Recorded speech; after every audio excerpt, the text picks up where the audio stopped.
Juste se plonger dans le tourbillon de l'impermanence.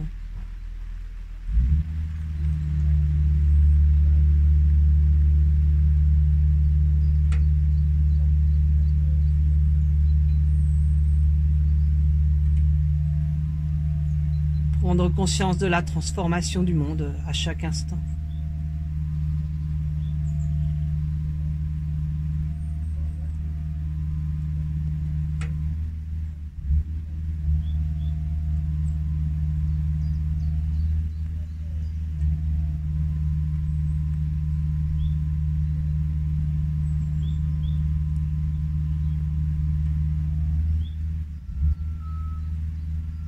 Printemps, la nature sort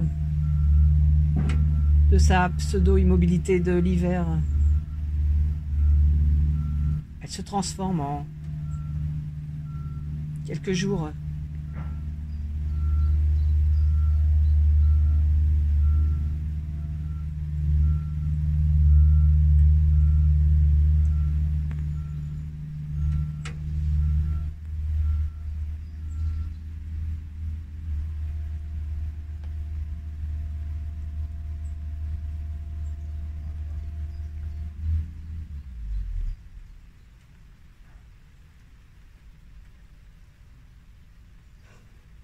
En Bretagne, la météo aussi est changeante sans arrêt.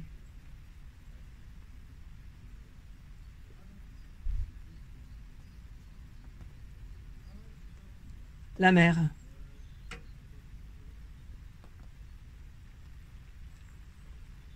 Nous sommes habitués à ces transformations perpétuelles.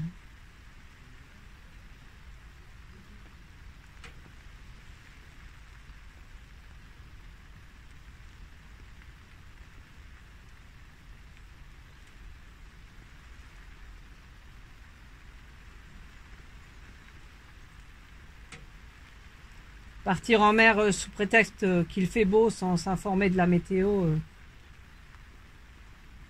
c'est complètement fou.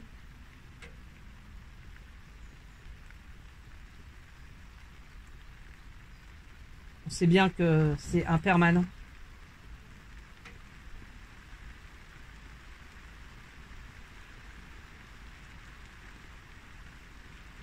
En quelques heures, en quelques minutes, tout peut changer, tout peut basculer.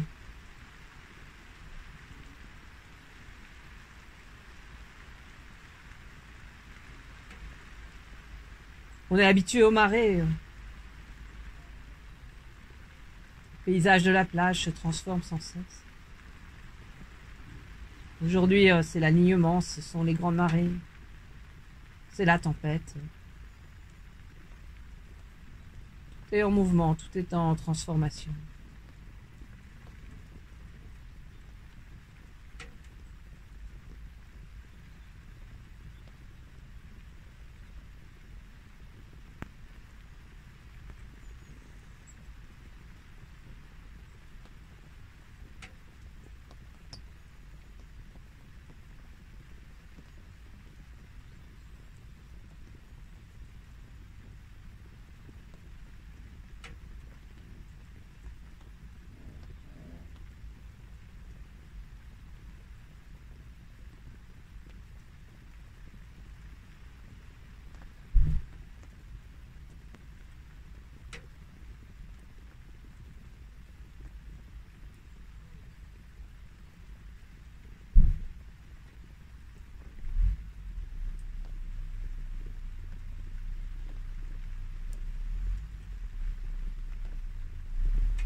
Alors bien sûr, derrière ces changements, nous pouvons aller chercher des logiques, des lois plus ou moins immuables, qui nous permettent de prévoir la météo, de prévoir les marées,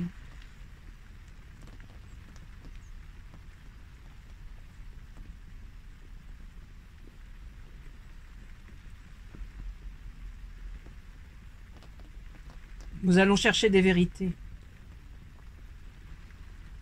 Et nous en trouvons. Des choses qui nous semblent solides. Des choses sur lesquelles nous pouvons nous appuyer.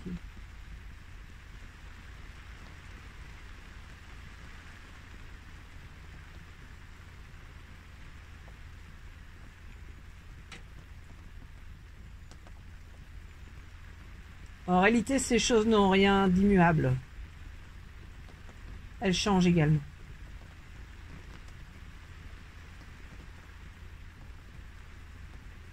Simplement, elles changent beaucoup plus lentement.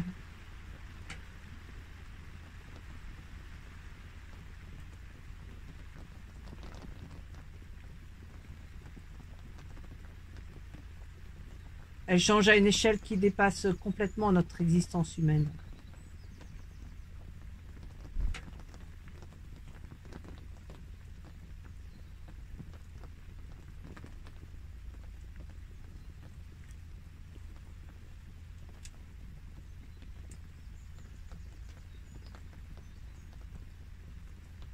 Aussi, temporairement, pouvons nous appuyer sur ces lois.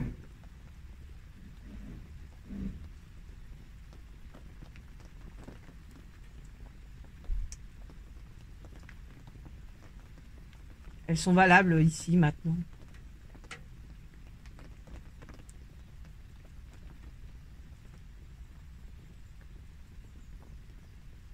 C'est une bonne chose de savoir qu'il faut déplacer sa voiture pour éviter qu'elle soit submergée.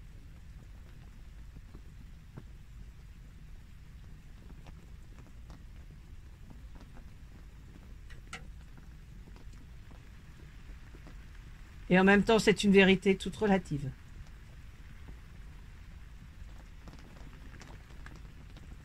Une voiture étant une vérité toute relative d'ailleurs.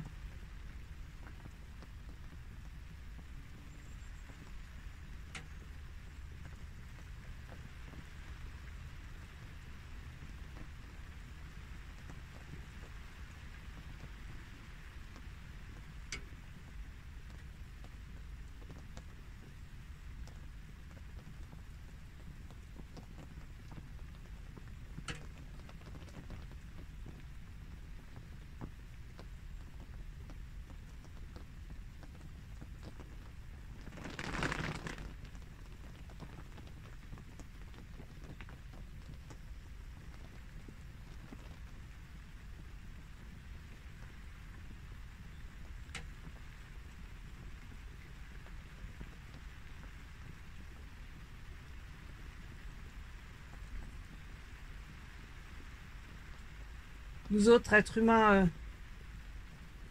nous aimons participer à ce changement.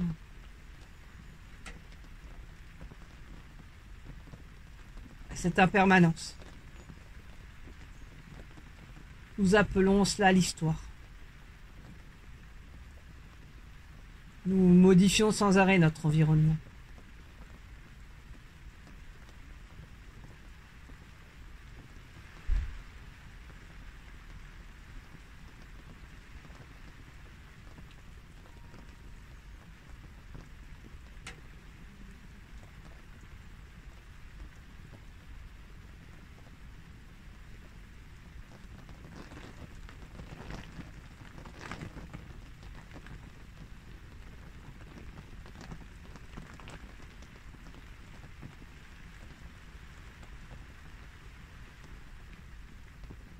Sans être humain, les choses seraient bien plus stables.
Nous détruisons, transformons.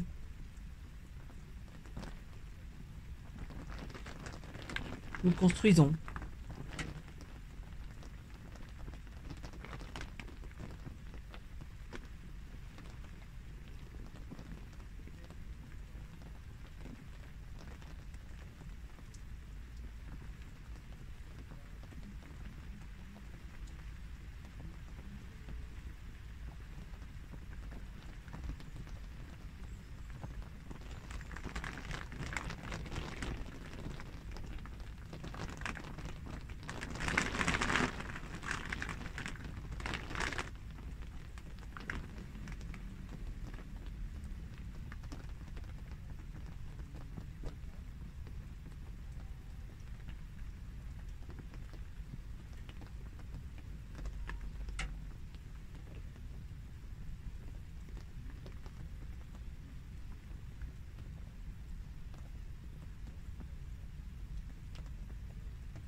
Nous restons rarement immobiles à jouir de l'instant présent.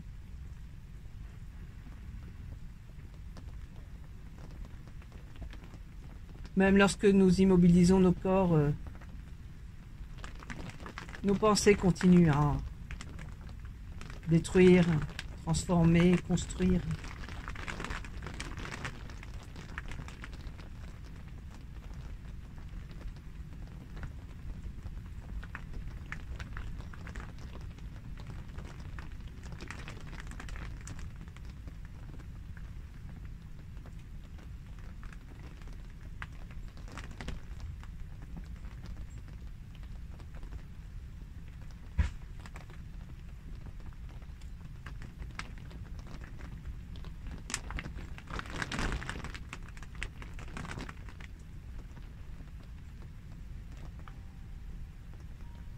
Profiter de l'instant présent, c'est réaliser que chaque instant est absolument unique.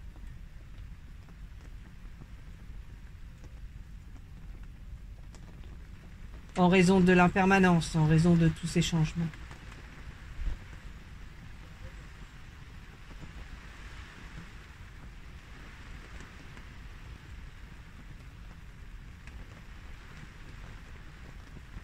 Nos sens, notre conscience, tout cela est trop limité pour saisir l'instant dans sa complexité.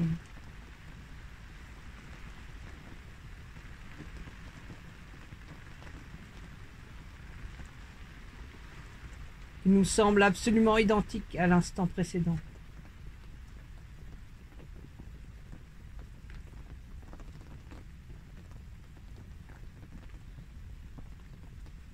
Quand nous rentrons chez nous, nous rentrons chez nous.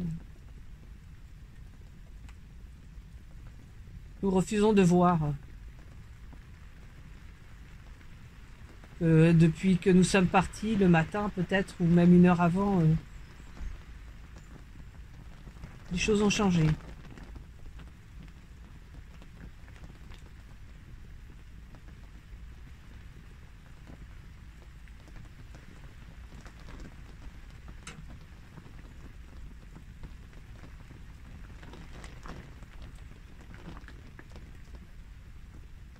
Chaque objet s'est transformé de façon imperceptible.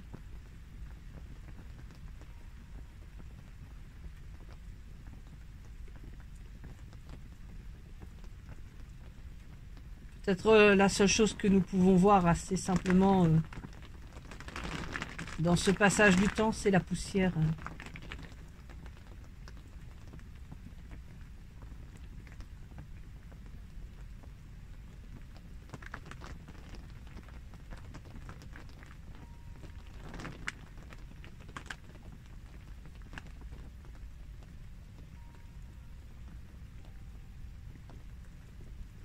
Et ce qui crée cette poussière, c'est chaque objet, sa détérioration.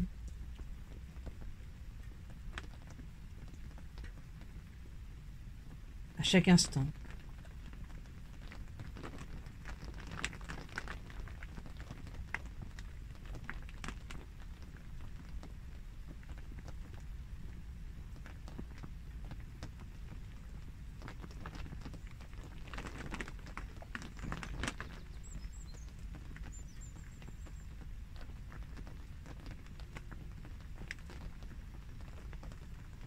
Lorsque nous sommes dans ce passage du temps, impossible de s'attacher à quoi que ce soit, puisque chaque chose se modifie sans cesse.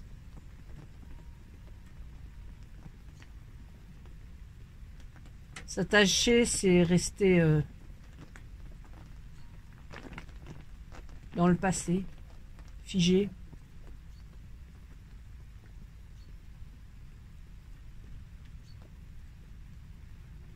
S'attacher, c'est refuser de vivre, de se transformer, d'évoluer.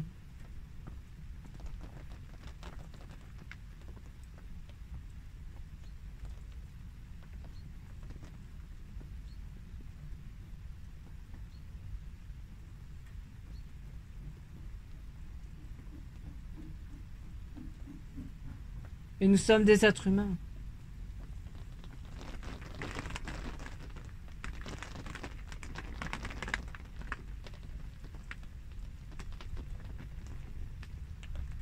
Que nous le voulions ou non, nous nous attachons.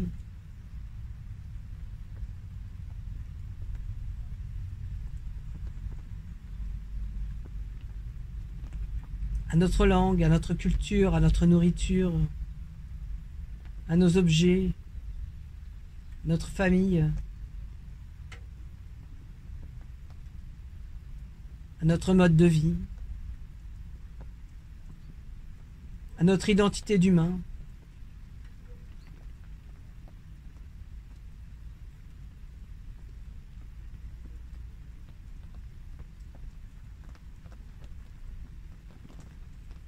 À une multitude de choses, d'idées,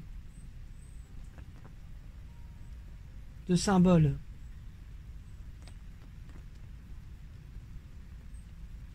Que nous considérons comme faisant partie de nous.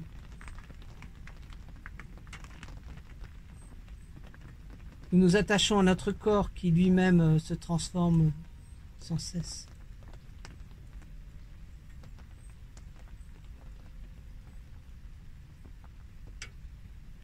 Nous nous approprions chaque partie.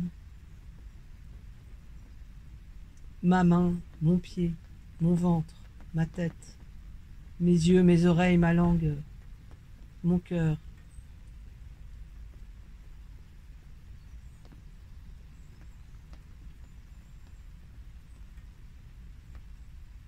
Toutes ces parties que nous nous approprions de nous-mêmes, de notre vie, de notre culture. Tout ce que nous approprions, nous voudrions que cela reste figé.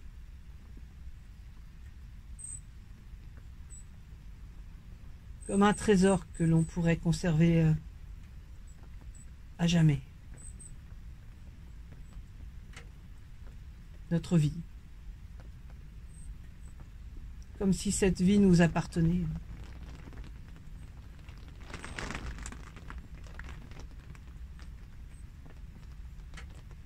Peut-être il serait plus judicieux de penser que nous appartenons à la vie. Nous avons des comptes à lui rendre.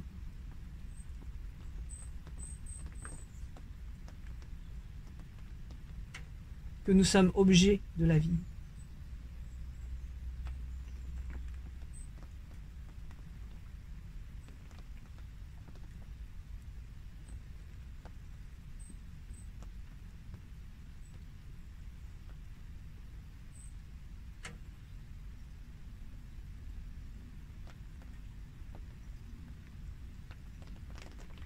Nous voulons faire quelque chose de notre vie, mais bien souvent nous refusons que la vie fasse quelque chose de nous.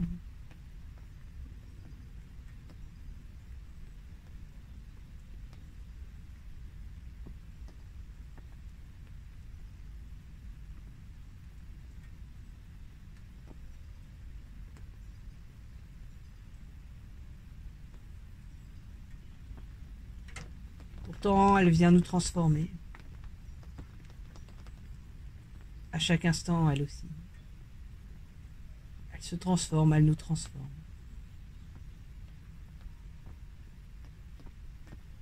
C'est le principe même de la vie.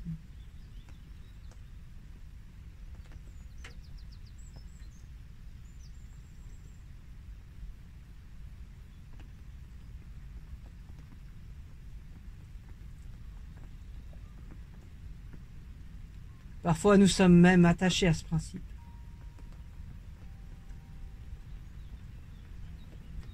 Nous voudrions être vivants pour toujours.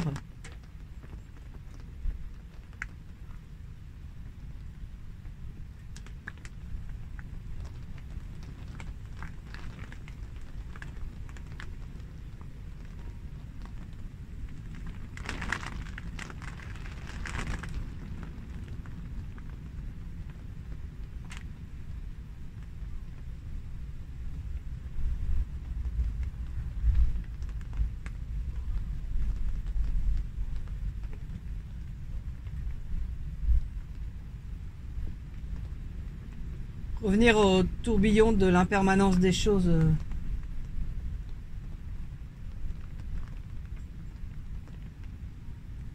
C'est parfois être pris de vertige, de nausée.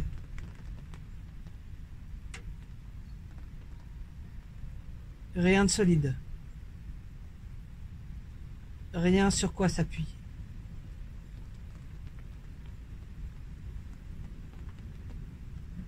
Rien de définitif.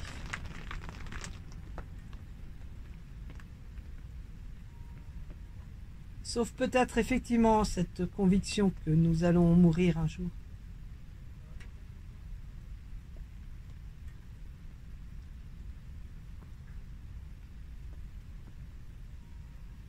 Et cet espoir qu'il y a quelque chose de définitif à l'intérieur de nous qui va survivre à cette mort.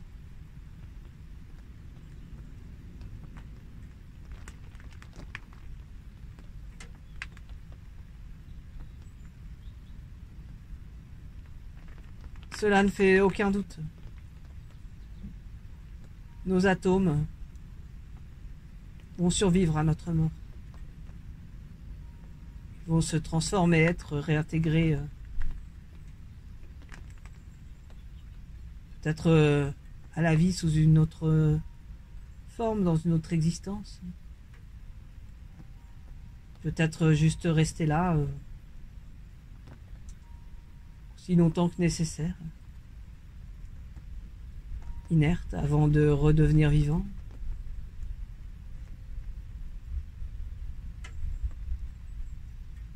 Oui, certainement, les atomes ont plusieurs vies.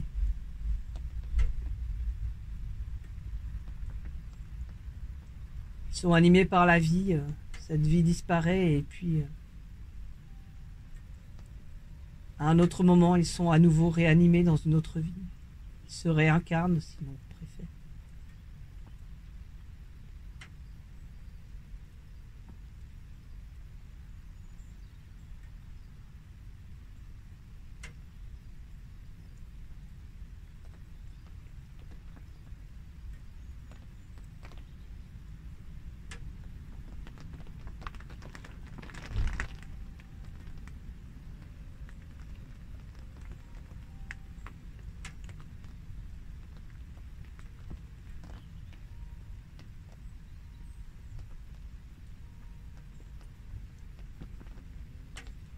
Nous pouvons conserver les cendres de nos défunts. Nous pouvons les relâcher, les jeter à la mer.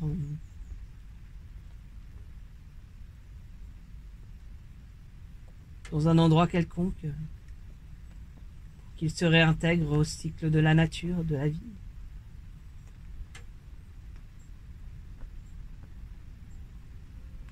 Peut-être il y a aussi autre chose, bien sûr.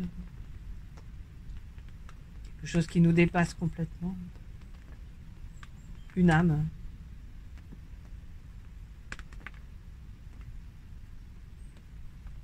Impossible de répondre à cette question.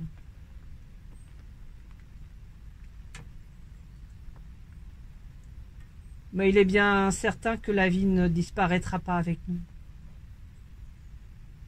Elle continue.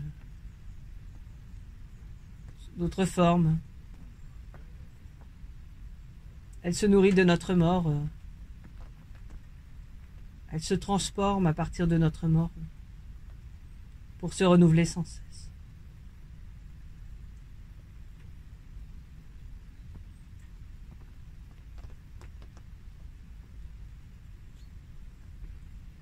Lorsque nous sommes dans notre corps, lorsque nous sommes en état de méditation, nous pouvons prendre conscience de ces changements,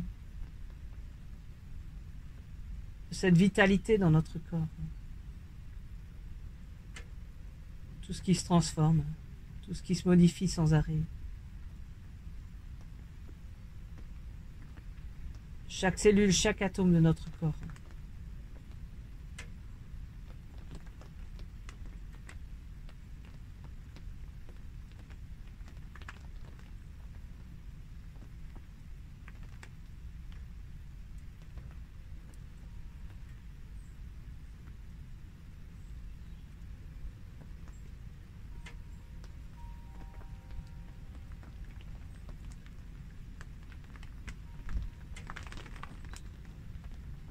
Lorsque nous sommes dans nos pensées, nous remplaçons la réalité par des symboles.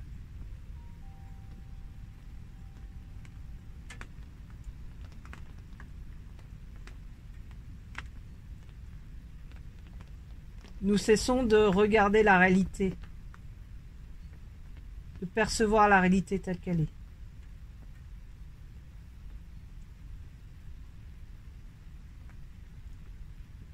Nous remplaçons le mouvement de la réalité par quelque chose de figé. Alors bien sûr, c'est pratique.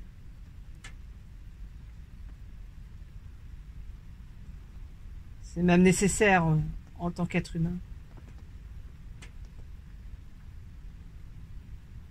Nous pouvons réfléchir à partir de choses fixes.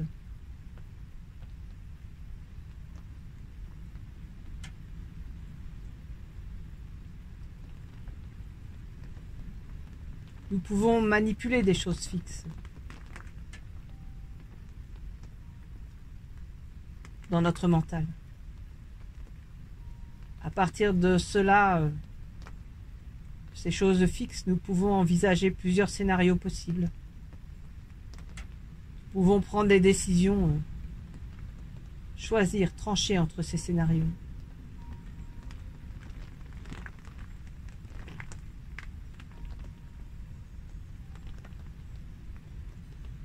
Mais plus nous sommes dans nos pensées,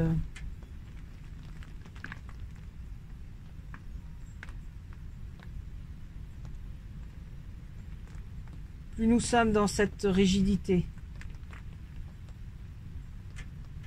dans cette façon fixe de voir les choses.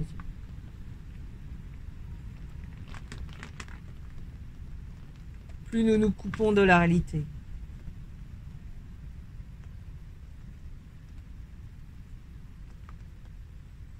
Parfois c'est important, c'est nécessaire.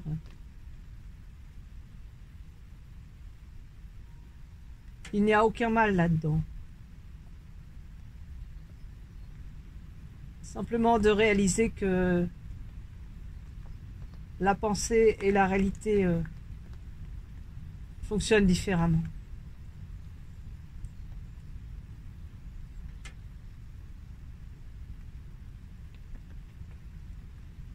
La pensée s'évertue à figer les choses, à trouver de grandes vérités.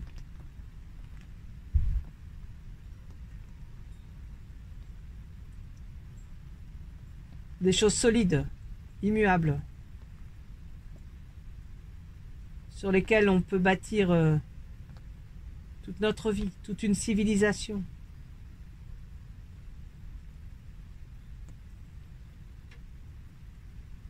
Tout l'avenir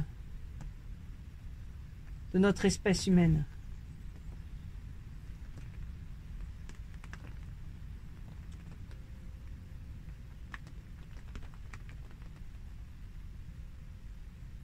La réalité, elle, est changeante, mouvante, insaisissable.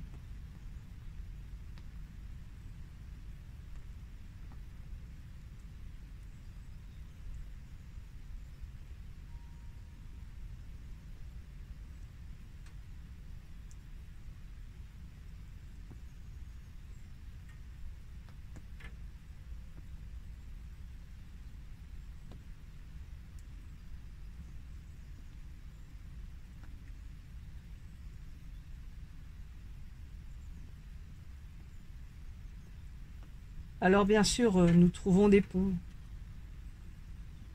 On peut appeler ça les grandes lois de la nature,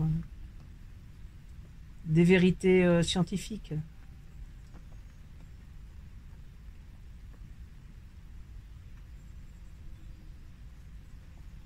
Dans la nature, tout ne change pas à la même vitesse.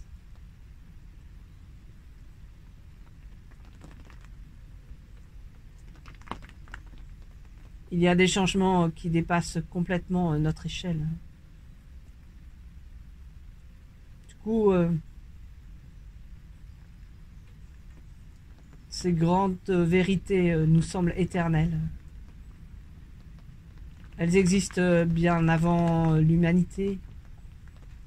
Elles existeront encore bien après l'humanité. Et pourtant, nulle personne ne peut affirmer qu'elles seront valables depuis l'éternité, pour toute l'éternité à venir.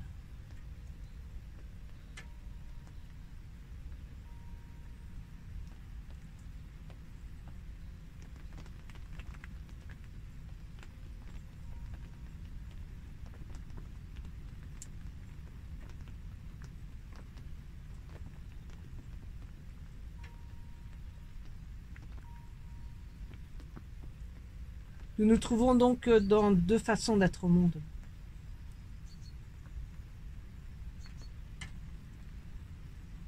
Une façon d'être dans un changement perpétuel.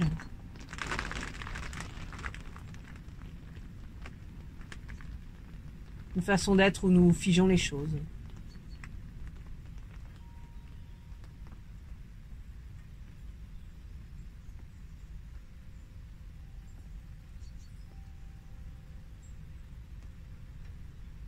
Comme pris en tenaille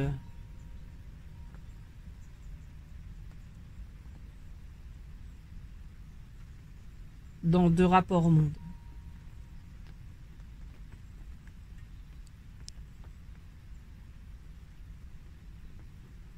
Sans toujours trop savoir sur quelle vérité danser.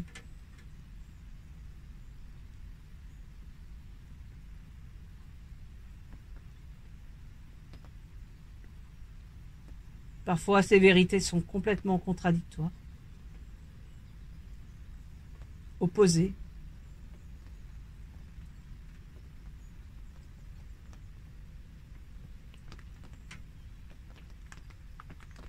En réalité, elles sont vraies en même temps, même lorsqu'elles sont opposées.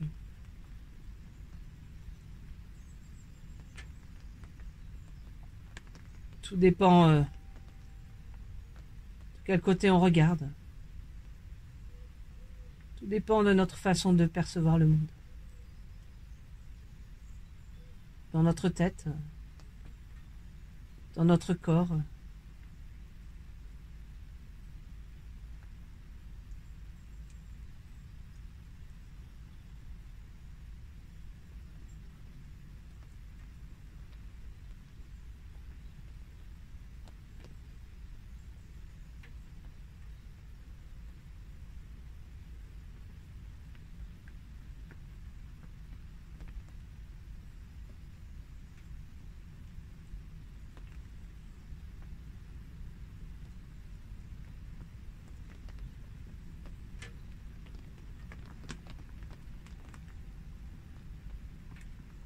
Dans cet entre-deux que sont les émotions.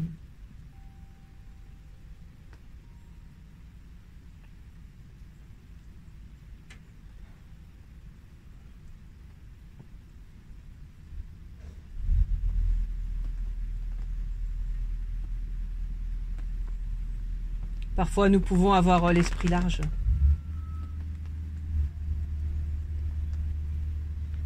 Un esprit qui englobe le mental et le corps. Qui englobe tout ce qui est présent. Sans chercher à choisir, sans chercher à trancher d'un côté ou de l'autre.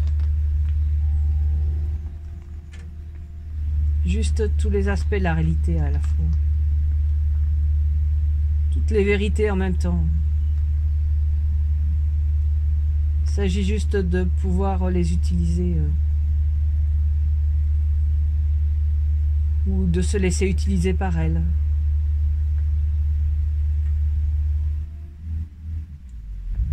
Comme dans une danse avec la vie.